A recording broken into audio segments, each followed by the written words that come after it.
Hey, this is Tami Gaines. Welcome to Tammy's Table.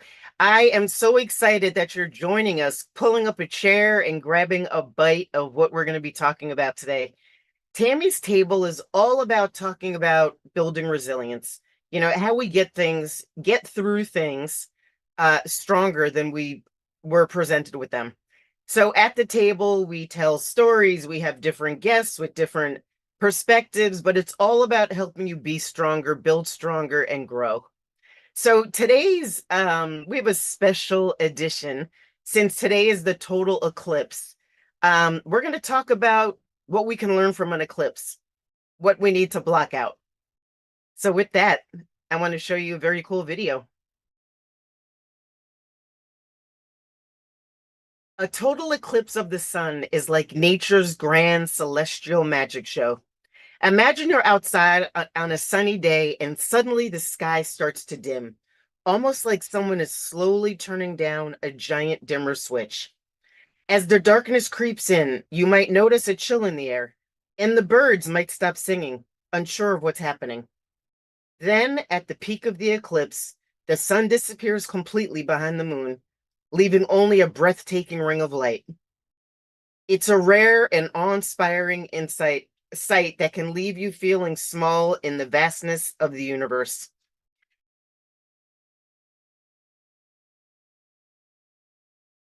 I thought that was such an interesting description. And of course, we've all been watching the news. You can't run away from eclipse mania.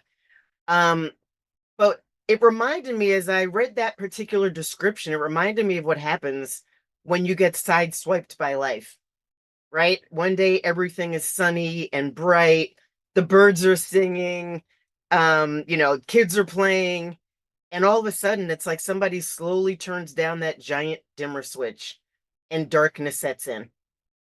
And the question is, how do you stay standing as the moon passes the sun until the light comes again? So that's what we're going to talk about today, are those things that you need to block out in order to stay resilient, just the same way the eclipse happens.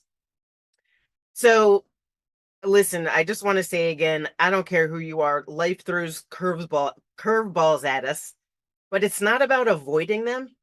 It's really about how we navigate through them with strength and grace. And what I'm going to talk to you about today, I believe, are 6 points that you can take action on right away to help you start to move through whatever it is you're going through. So the first thing you need to block out is negative self-talk. Our inner dialogue is a powerful force, whether you're saying great things to yourself or bad things to yourself, it all gets absorbed. Negative self-talk hinders our ability to bounce back.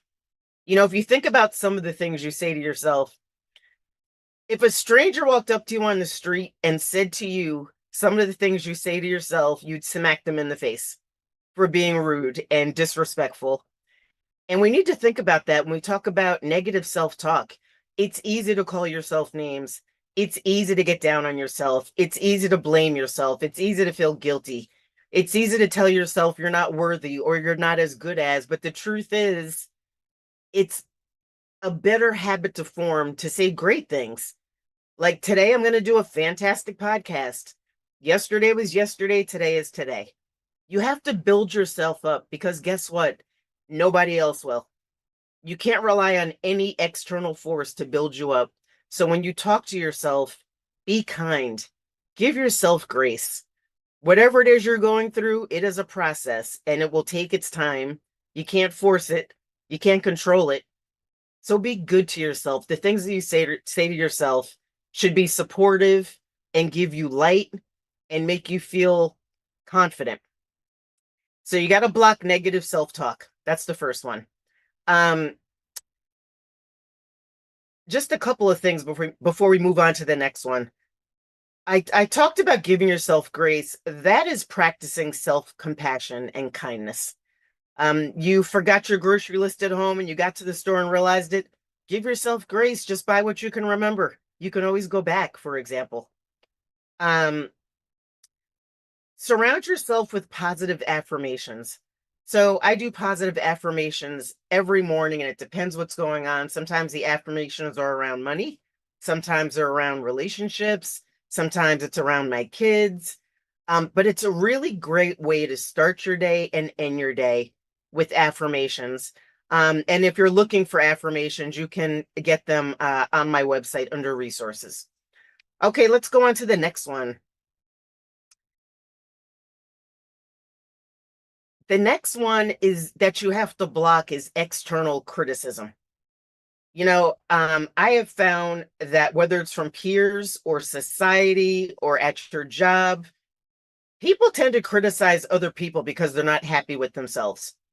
So if you absorb external criticism, whatever it is, it's about your wardrobe, it's about your choice in partners, you're getting criticism on the job for something you did.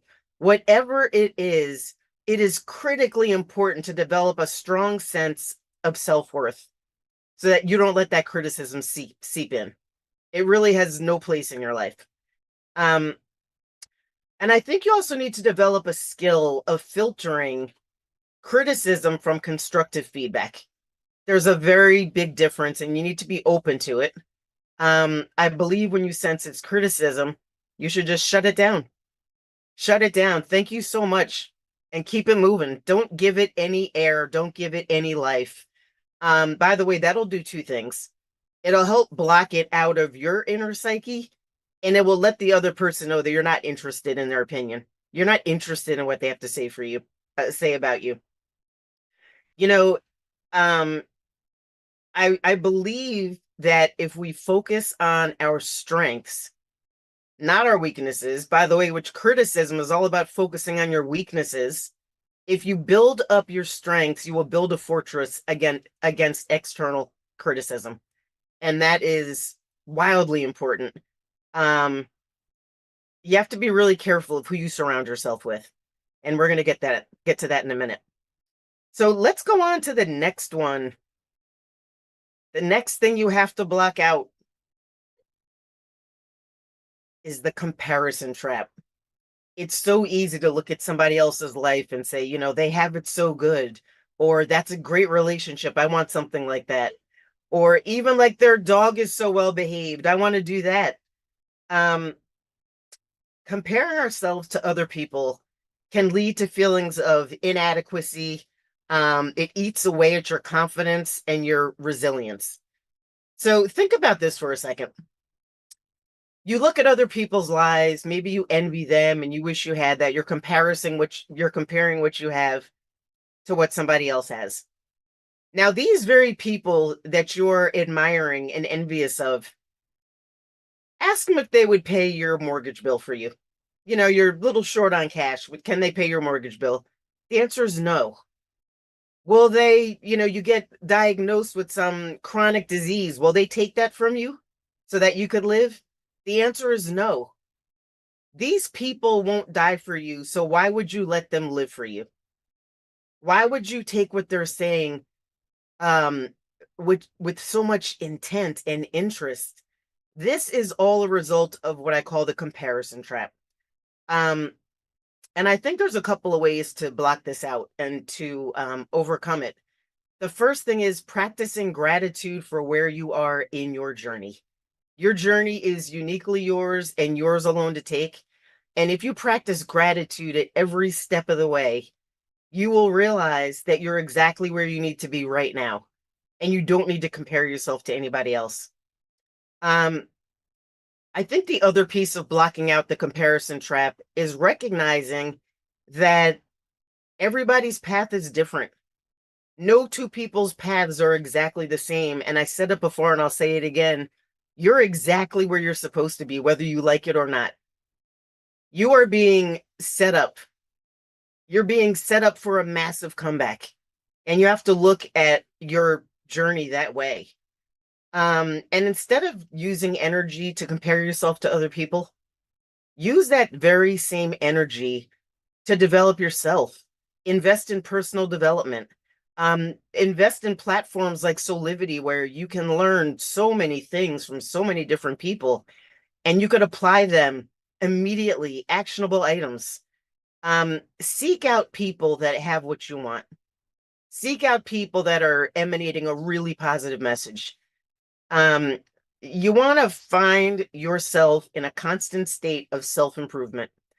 That not only builds your resilience, but it helps you block out the need or the want to compare yourself to other people. So with that, we're going to take a quick break and then we'll come back and we'll keep talking about what we can learn from an eclipse.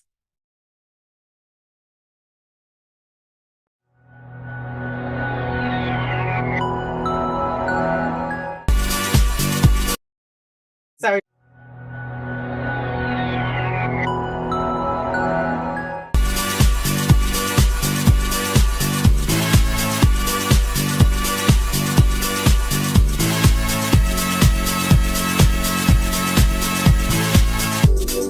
One more time, we're gonna celebrate.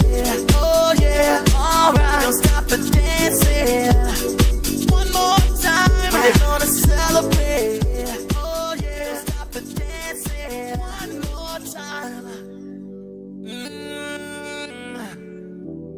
You know I'm just feeling celebration tonight. Celebrate. Don't wait too late. No, we don't stop. You can't stop. We're gonna celebrate. One more time. One more time. One more time. A celebration.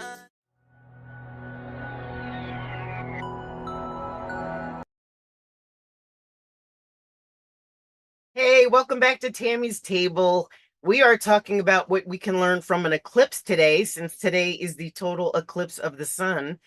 And I'm excited. I'm excited about this episode. I think if people put these things into action, they will build resilience in ways they never thought possible. So let's get on to the next piece here. The next tip. What do you need to block out? You need to block out your fear of failure. Fear of failure paralyzes us. It prevents us from recognizing growth opportunities that are right before, that are right before us. So why are we so afraid of failing? It's society, maybe it's the way we were raised. I welcome failure. I fail forward, and you can too if you put failure in the right perspective. First of all, I know it makes people uncomfortable when you talk about failure or the possibility of failure. It makes people uncomfortable, but your growth is just on the other side of that discomfort. Your growth is right on the other side of that discomfort. So welcome failure. I think it's important to define what failure is. It might not be a full-on failure. It might just be a setback. I played sports growing up and all, like, through my adult life even. And I remember winning and losing. I played softball. We won a bunch of games. We lost a bunch of games. The biggest learning and the biggest growth as a team and individually came from the losses. It forced us to sit down, evaluate our performance, talk about what we could do better, support it, give each other encouragement and support for people that made an error, ball went through their legs. It's an opportunity to take a hard look at what you've been doing and decide if you need a new game plan. The new game plan is going to help you sidestep failure. I don't know. It's very interesting. I've traveled around the country, even around the world, talking to people, and fear of failure is the biggest thing that holds them back. What if I don't? What if I can't? What if it doesn't work out? So what if it doesn't? What did you learn from that experience? We don't climb under the covers when we fail and put our thumb in our mouth. The thing to do is to say, okay, that didn't work out. Why? What didn't work out? What was in my control? What was out of my control? What am I going to do differently the next time? Because there will be a next time. Because I know everyone listening, you guys are warriors. So just because you fail doesn't mean you stop. You get up and you try again, and you try a different way. So I encourage you to take risks, to take chances. because you have no idea what could be waiting out there for you. If you keep yourself in a boxed in fear, you will never have a chance to see the opportunities that lie ahead. And I always say, I said it before, I think everything is being done for you. It's not being done to you. So if you believe that in your soul, then you will move out of your fear-based place and you'll start to walk down that path that has been set before you. So embrace failure, fail forward. I'm a big fan of failing forward, and I have lots of evidence that I've done that. So let's move on to the next one, which is it's a big one. The next thing that we need to block out are toxic relationships. And sometimes we don't recognize toxic relationships, but if you have a relationship, whether it's somebody in your family or it's a friend or it's an actual romantic relationship, toxic relationships drain your energy. They erode your self-esteem. They make it really difficult to weather life storms because they are always there to pull you down. So if you're not sure if you have a toxic relationship, are you exhausted after you interact with that person?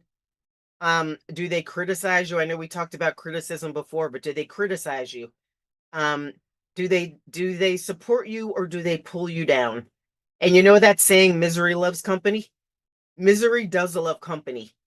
So you have to be careful of who you surround yourself with. I actually wrote a book. I'm a gardener, love gardening. And I wrote a little book called Life Lessons from the Soil, Weeding Your Garden. And the entire book is all about weeding your garden. It's about not letting people choke the life out of you and not letting people take your resources, whether it's time or energy or money. It talks about how important it is to give light and water to those things that you want to grow and pull all of those weeds out that don't support you in any way at all. And I know that it's hard weeding out toxic relationships. Some of these relationships are people that are really close to you. I have somebody in my immediate family. We have a horribly toxic relationship. And in order to preserve myself and to preserve my soul and to stay positive while I was going through something really difficult, I just stopped talking to them. And I stopped talking to them for almost 3 years until I felt I was strong enough to create boundaries around that relationship. Um, nothing is ever permanent. So when I talk about getting rid of toxic relationships, I will say if that's a toxic relationship that's been in your life for 10 or 15 or 20 years, that relationship is probably not going to change. If it's a newer relationship, it's okay to say, you know what, I need a break. I'm going to take a break for a little while. I believe that there are seasons for people, and you need to know what season to invite people in where they can support you on your journey, whatever your journey is, whether your journey is as an entrepreneur or in business. If you have people in your life that say like, you'll never get a promotion, you'll never be any better than what you are right now, that's not somebody for you. You're starting a business and somebody's telling you in your ear, it's probably going to fail. Call me when it's over. Not, what can I do to help you succeed? So take some time. I would encourage you to take some time, after we get off today or whenever you're listening to this podcast, find a quiet place. Find a quiet place and really marinate on the people that you spend the most time with. Are they supportive? Are they not supportive? Do they lift you up or do they keep you down? I think that is a very hard reality. It's a very difficult thing to do when you try and exit people from your life. But I'll say again, just remember that it's not forever. There are seasons for people. And in lieu of exiting people from your life, there's a couple of other things that you can do from a strategic standpoint. Number one, you can cultivate safe boundaries. So what does that look like? There's things that you'll put up with and things that you won't. So there's people in my life, when we get on a certain topic, I shut it down. I gotta go. The other phone is ringing. Um, Creating boundaries protects you, it protects your heart, it protects your goals, it protects your journey. So you have to decide what those boundaries are. Um, Again, if these are negative people in your life that we're talking about, maybe you take them in doses. I'll talk to them for 10 minutes today. Or I will talk to them once a week instead of every day. There's all sorts of ways to set boundaries. The important thing is that you do set boundaries to protect your mental and your emotional well-being. Um, Along those lines, you want to surround yourself with positive people that uplift you. And if they don't exist in your life right now, go find them. Go find people with shared interests. Get out and network. Go to events. You will meet people. What you want to do is build a team of people that have your back no matter what. When things are good, when things are bad, they're always in your corner. And when you're down on yourself, they're up on you. When you're feeling like you can't go on, they're the ones that tell you, come on, I'll go with you to the finish line. So, um, not not a lot of people have a lot of positive people in your life. So, by the way, I'm not talking about having a team of 20.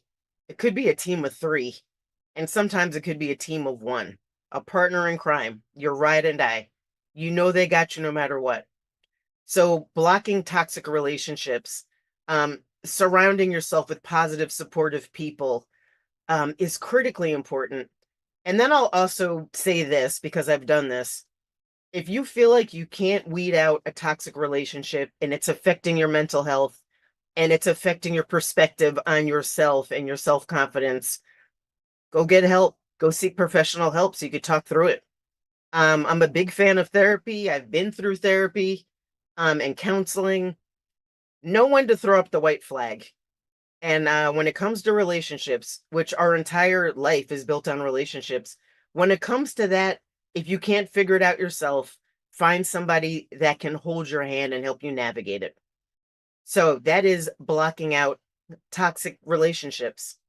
Um, let's talk about the next, and certainly not the last, but the last thing that you need to block out in order to remain resilient, you need to block it the way the eclipse is going to block today, is unhealthy coping mechanisms.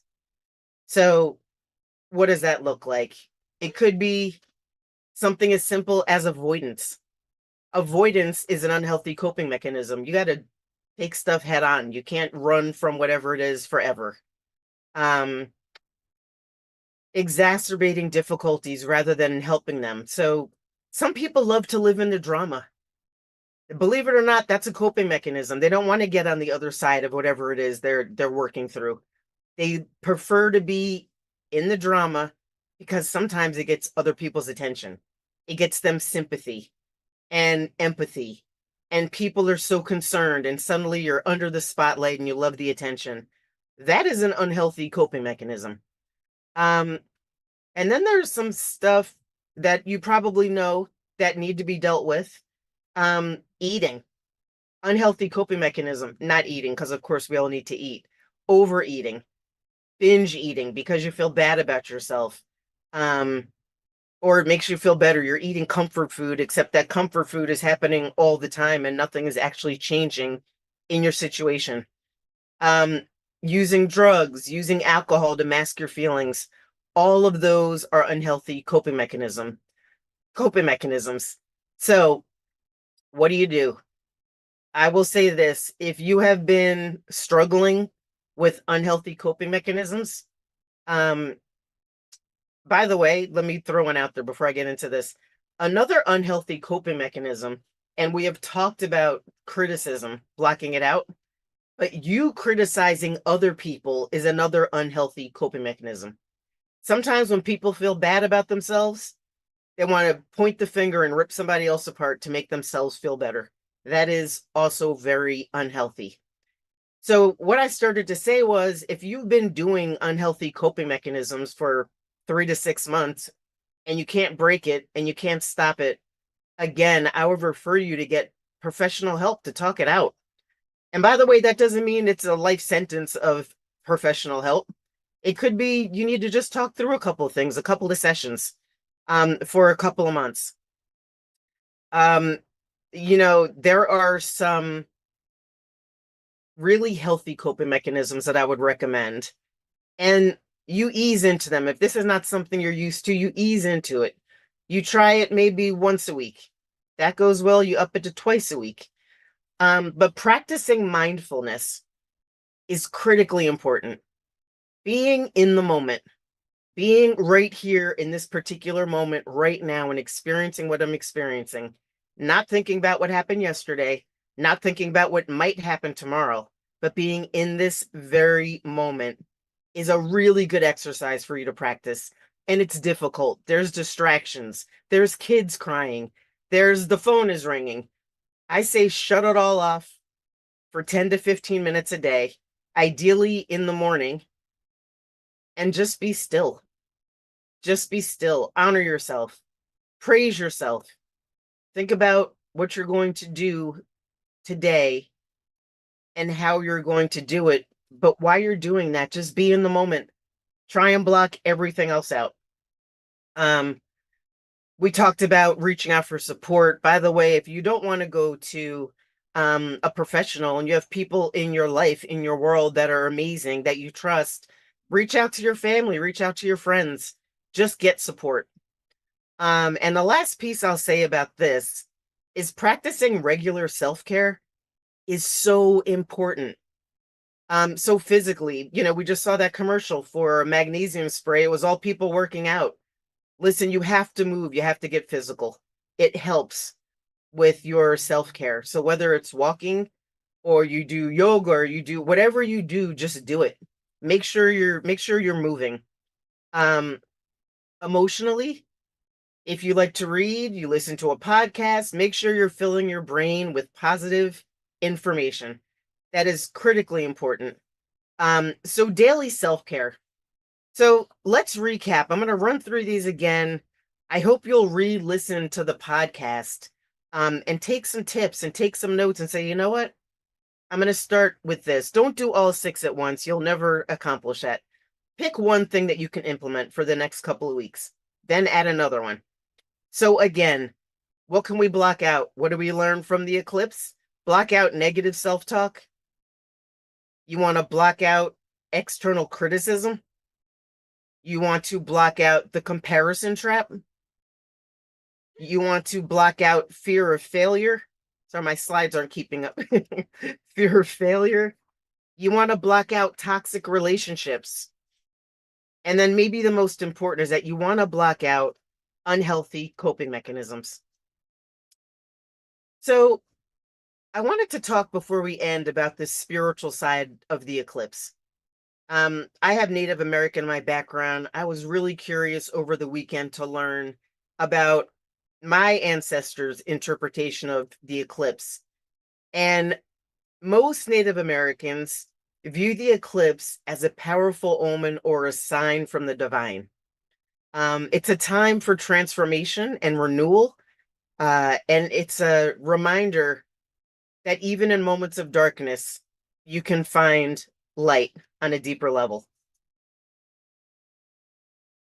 I hope you take some time today, whether it's during the eclipse or it's just during the day. Take some time to be quiet with yourself. It is a time of transformation and renewal. What do you want to transform into? What do you hope to start? What do you hope to jumpstart? We have a boost from the sun and the moon, and we should take advantage of it. Ladies and gentlemen, it was a pleasure. I'm so glad you pulled up a chair and sat at the table today. We are here every Monday at 12 o'clock with different guests to talk about different ways you could build resilience. Thanks again for listening, and I'll see you the next time.